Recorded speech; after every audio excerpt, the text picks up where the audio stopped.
राधे राधे महाराज जी। महाराज जी, हम दोनों पति पत्नी आपस में झगड़ लेते हैं और फिर एक दूसरे से द्वेष करते हैं। ऐसे में हमारा व्यवहारिक जीवन प्रभावित हो रहा है। हम अलग भी होना नहीं चाहते महाराज जी, पर ये रोज लड़ाई भी हो जाती है महाराज जी ऐसे में। नहीं, लड़ाई क्यों करते हो? अनुकूलता और प्रतिकूलता ये दो ही संसारिकता हैं। अनुकूलता में हर्षित होते हैं और प्रतिकूलता में शोकित हो जाते हैं। अनुकूलता में राग होता है, प्रतिकूलता में द्वेष होता है। अनुकूलता में सुख होता है, प्रतिकूलता में दुख होता है। इसी को अध्यात्म के द्वारा समान बनाया गया है। अनुकूल प्रतिकूल में समान, सुख दुखे समय कृत्वा लाभा लाभो जयो। जब वो नाराज होकर कोई ऐसी बात कहे, तुम शांत होकर सुन लीजिए, उत्तर मत दीजिए, लड़ाई मत कीजिए। अलग होना क्या जीवन का निर्णय है? क्या जीवन इसी में आनंदित होगा? क्या तुम ब्रह्मचर्य आजीवन रह सकते हो? क्या वो आजीवन ब्रह्मचर्य रह सकती है? तो क्या व्यभिचार के द्वारा पाप करके नरक जाने का रास्ता पुष्ट नहीं करते? अगर तुम दोनों पति पत्नी मिलकर प्यार से जीवन व्यतीत करते हुए, भगवान का स्मरण करते हुए, तो सदगति हो जाएगी। लड़ाई मत लड़ो, उसको प्यार करो। एक कुत्ते को प्यार करे तो पूंछ डुलाने लगता है, हम मनुष्य को प्यार करें तो क्यों नहीं अधीन कर सकते? प्यार में पशु को अधीन किया जा सकता है। तो हमें लगता है कि हम अपनी पत्नी को प्यार करें, पत्नी को चाहिए अपने पति से प्यार करें। ये इधर उधर जो गंदी बातें हैं ये सब छोड़ दे। दंड भोगना जब पड़ता है तब फिर होश उड़ जाते हैं। अभी तो यहाँ कहाँ नरक है, कहाँ स्वर्ग है, ऐसे बोलते हैं, कहाँ नरक स्वर्ग है, यहीं देख लो नरक स्वर्ग है। देखो, सारा खेल कर्मों का है। तो हम लोग बहुत होश में चलें। ये लड़ाई झगड़ा पति पत्नी में जैसे लड़ाई झगड़ा होता है, एक को गंभीर हो जाना चाहिए। जैसे आप सत्संग में आए हो, भाग्यशाली हो, अब आपको गंभीर हो जाना चाहिए। वो नाराज हो, तुम चुप हो जाओ। ज्यादा नाराजगी की बात कह रही, घर से बाहर निकल जाओ, आधा घंटा बाहर बैठो चुपचाप, फिर चले जाओ। लड़ाई झगड़ा करना उत्तम बात नहीं। यही देखो, अभी बात आई संबंध विच्छेद की, और यही बात हिंसा में आ जाती है। जब ज्यादा उतर जाती है तो फिर हिंसा में आ जाती है। तो थोड़ा खाओ पियो, दंड बैठक मारो, थोड़ा नियम से कभी कभी अपने ढांचे की तरफ देख लिया करो तो गुस्सा कम हो जाएगी। शरीर में पुष्टता, और खाओ पियो, ठीक से रहो, भजन करो। और बच्चा, तुम भी लड़ा मत करो। क्या अपने पति को भगवान मानकर आराधना नहीं कर सकती? तो अब रोज पति से लड़ोगी तो ये कोई आराधना रही क्या? कभी कोई बात है तो बैठ करके मानते हैं। गृहस्थी में ऐसी बातें होती हैं जिनमें एक दूसरे की मन मुटाव प्रतिकूलता बनती है, लेकिन वो ज्यादा नहीं, 10-5 मिनट। इसके बाद तुरंत उसको, बुद्धिमान आदमी वही जो अपने समस्या का समाधान कर पावे। और समस्या बढ़ती चली जाए, समाधान ना हो, तो फिर गृहस्थी ठीक नहीं। ये गंदी बात है। लड़ाई झगड़ा अच्छी बात नहीं है। इसी से बड़ा दुर्व्यवहार होता है, बड़ी हानि होती है। कई बार ना चाहते हुए बड़े अपराध बन जाते हैं। इसलिए बहुत शांति। ज्यादा जैसे पति होकर के ज्यादा टॉर्चर करे, ज्यादा गुस्सा दिखाए, ज्यादा मारपीट करे, तो अब वो पत्नी का मन प्यार के लिए तड़प रहा है, व्याकुलता है, पति उससे बैर विरोध का, अब वो इधर उधर फिर दृष्टि। सुनील कुमार जी, अफ्रीका से। राधे राधे महाराज जी। महाराज जी, प्रेम लक्षणा भक्ति और नवदा भक्ति में क्या अंतर है महाराज जी? नवदा भक्ति साधन है और प्रेम लक्षणा उसका फल है।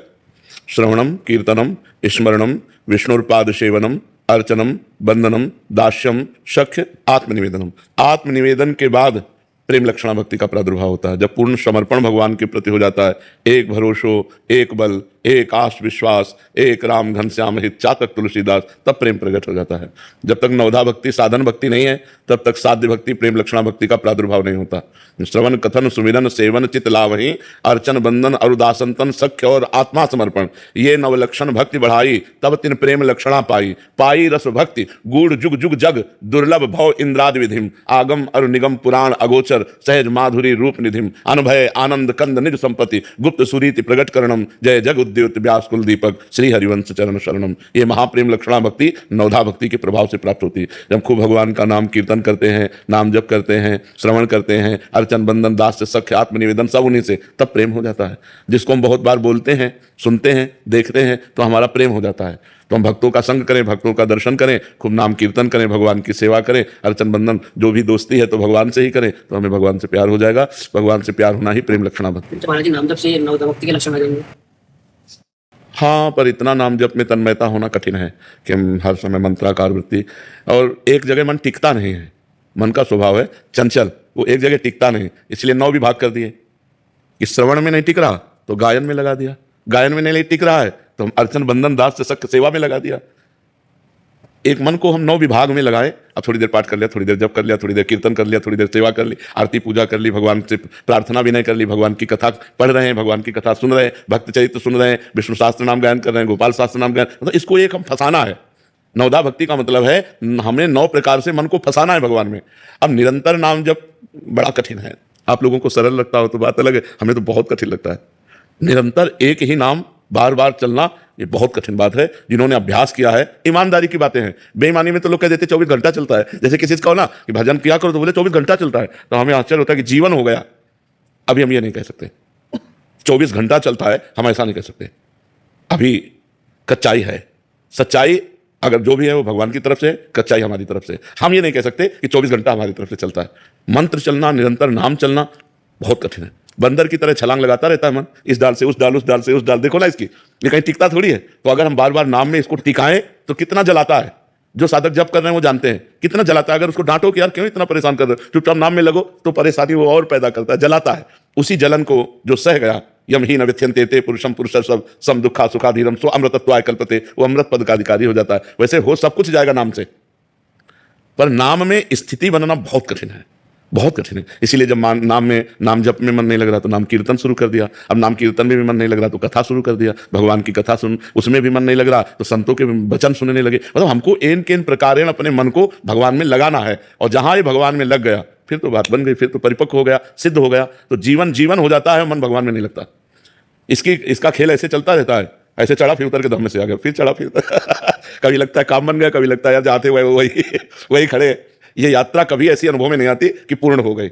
ये पूरे जीवन भर, चाहे जितना बड़ा कोई महापुरुष हो, वो लगा ही रहता है, प्रयासरत रहता है। हमारा मन कभी संसार में ना जाए, वो निरंतर भगवान में। तो अगर हमारा एन के एन प्रकार भगवान का चिंतन बनता रहे तो उसी से प्रेम हो जाएगा, जिससे हमारा बार बार बातचीत होती है, श्रवण होता है, कथन होता है, सुमिरन होता है, उसी से प्रेम हो जाता है। अभी हम लोग संसार की बातचीत करते हैं, संसार को देख रहे हैं, संसार की ही बातें कर रहे हैं, तो हमारे अंदर वो सुनने बोलने देखने से संसार में आसक्ति हो गई है। तो हमें चाहिए यही सुनना बोलना देखना भगवान में लगा दें, तो जिससे हमें भगवान से प्रीति हो जाए। देखो भगवान का ये अर्चा अवतार है, ये जो श्री विग्रह है ये अर्चा अवतार है। भगवान स्वयं प्रकट है, कोई कण ऐसा नहीं जहां भगवान ना हो। तो मूर्ति में तो भगवान फिर है ही ना, तो भगवान की मूर्ति के दर्शन करना, श्री विग्रह के दर्शन बड़ा हृदय पवित्र होता है। देखो अब बिहारी जी, राधा वल्लभ जी, ये तो साक्षात प्रकट भगवान है। इनको किसी मूर्तिकार ने थोड़ी रचा है, ये स्वयं भू है, स्वयं प्रकट हुए हैं। तो इनके जैसे दर्शन करें तो हृदय हमारा आकर्षित होता है, पवित्र होता है। तो दर्शन से, श्रवण से और गायन से बहुत जल्दी प्रीति होती है। तो हम भगवान के श्री विग्रह के दर्शन करें, और भगवान के श्री विग्रह से ज्यादा लाभ संत दर्शन से हो जाता है। और भगवान ने भी कहा, सातों सम्मोह जग देखा और मोते अधिक संत कर लेखा। अगर हमें संतों का दर्शन हो, संतों से भगवान की चर्चा सुनने को मिले, सिद्धांत सुनने को मिले, तो हमारा बड़ा जल्दी परिवर्तन हो जाता है। क्योंकि विग्रह रूप में भगवान बोलते तो है नहीं, कुछ इशारा भी नहीं करते, और संत रूप में बोलते भी हैं, इशारे भी करते हैं, डांट भी लगाते हैं। तो हमें प्यार और दुलार के द्वारा संत और गुरुदेव की कृपा से भगवान के मार्ग का रास्ता जो चलना होता है वो पुष्ट हो जाता है। नहीं तो बड़ा कठिन भगवान का मार्ग है, क्योंकि अव्यक्त है। भाई व्यक्त मार्ग, जीटी रोड बना, ये रोड बना, ये रोड बना, भगवान का मार्ग अव्यक्त है। और उस अव्यक्त मार्ग में चलना, मन को लगाना, जैसे हम आपको देख रहे हैं, अब आपसे प्यार करना सहज है क्योंकि आपको देख रहे हैं, लेकिन भगवान को तो देख भी नहीं रहे ना। केवल सुन करके, श्रवण सुजस सुनि आयऊ प्रभु भंजन भवभीर त्राहि त्राहि आरति हरन शरण सुखद रघुवीर। केवल भगवान की बात सुनकर चलना है, मिले नहीं, उधर से कोई भरोसा नहीं कि वो भरोसा दिला रहे कि अपनी तरफ से श्रद्धा करना है, अपनी तरफ से प्यार करना है, तब पता चल जाएगा कि उधर से कितनी जोर का भरोसा है। करो सदा तिनके रखवारी जिम बालक राखे महतारी। भगवान फिर कितना प्यार दुलार अपने भक्त को करते हैं। जी विपिन यादव जी, नोएडा से। राधे राधे महाराज जी। महाराज जी, एक साधारण नाम जपक, ईश्वर को मानने वाला, जिंदगी में नाम जप करता रहा, परंतु मृत्यु के समय राम राम कह नहीं पाया, तो उसकी गति, और दूसरा अधर्मी व्यक्ति मृत्यु के वक्त राम राम कह गया, तो उसकी गति क्या होगी? ऐसा नहीं है, सिद्धांत नहीं कि कोई कल्पना नहीं है। अधर्मी व्यक्ति कह ही नहीं सकता। जैसे आप अजामिल का उदाहरण दें तो अजामिल पहले धर्मात्मा पुरुष था, भागवत उठा के देखो, संयमी, जितेंद्रीय, ब्रह्मचारी। अब एक वैश्यागमन करते हुए दृश्य देख लिया, कामाशक्त हो गया, अब भ्रष्ट हो गया। तो संतों का समुदाय एक दिन उसके दरवाजे, पूरी कथा है। तो जब देखा अजामिल ने तो रो पड़ा। तो उन्होंने कहा मेरा उद्धार कैसे होगा? अजामिल ने तो कहा तुम्हारे जो पुत्र हो उसका नाम नारायण रख देना। समझो संत का संकल्प क्या लग रहा है, मेरा उद्धार कैसे होगा? तो बोले अब जो तुम्हारा पुत्र हो उसका नाम नारायण रख देना, तुम्हारा कल्याण हो जाएगा। संतों के संकल्प के अनुसार अंतिम समय उसको अपने पुत्र की स्मृति से नारायण नाम निकला और उसका कल्याण। अधर्मी आदमी अंत में भगवान का स्मरण नहीं करता। अधर्मी आदमी जो पापाचरण जीवन भर किए, अंतिम समय वही नाचता है उसके। और जो भजनानंदी अंतिम समय मूर्छित हो गया, बेहोश हो गया, अचानक दुर्घटना हो गई, शरीर छूट गया, तो उसकी परम गति होगी। क्योंकि अंतिम समय आप उसी घड़ी को मानते हैं जिसमें प्राण छूटते हैं, लेकिन अंतिम निर्णय माना जाता है कि जैसे हम राधा राधा बोल रहे हैं और इसके बाद हम राधा नहीं बोल पाए और बेहोश हो गए और कल मरे, तो हमारा अंतिम समय ये है। जो अभी राधा बोला होश में, ये अंतिम, ये 3 दिन बाद मरा, 5 दिन बाद मरा, तो अंतिम उसका अंतिम जो स्मरण चेतना में था वही राधा था। ऐसा नहीं हो सकता कि भजन करने वाले का अंतिम समय भगवान का विस्मरण हो जाए। हाँ, यदि उसने चूक की है तो चूक हो जाएगी। जैसे बहुत भजनानंदी भरत जी महाराज, और चूक करके हिरण में आसक्ति कर ली, तो अंतिम में हिरण का स्मरण हुआ, हिरण बनना पड़ा। लेकिन हिरण के भी शरीर में, आप भागवत में पढ़ के देख लो, खूब भजन किया, डट के भजन किया, और अगला जन्म